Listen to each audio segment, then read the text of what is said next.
Hi, I'm going to demo something quite neat about the JSON parser.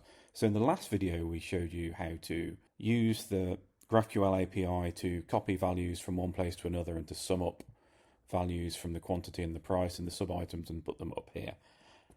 Today we're going to do something a little bit different, which is create a status roll-up based on these statuses here. Well, first of all, what we're going to do is ask Sidekick some things. Do you understand JSON Arter? So this is the JSON Arter expressions that we're using in the JSON parser. JSON Arter is understood by Sidekick.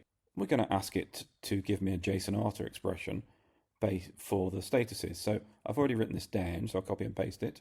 So I'm going to say, with the foreign GraphQL query, so this is similar to the query we had before. This is query an item, get all the sub-items.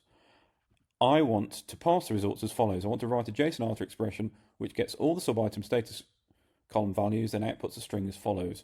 So if the total count equals the count of done, so this is all of these are done, we want to say done. If any of them are stuck, we want it to say stuck. If any of them are working on it, we want it to output working on it. Otherwise, we want it to output nothing at all.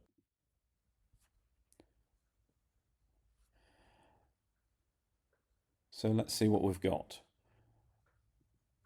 So here's the JSON Arter expression. So let's just copy that JSON Arter expression. And now we'll see whether it works. So it says if all are done, it goes to done. If any are stuck, and so forth. So this is perfect for our status rollup. So we're going to say when any of these changes, we want to update the status up here. So let's have a look at that.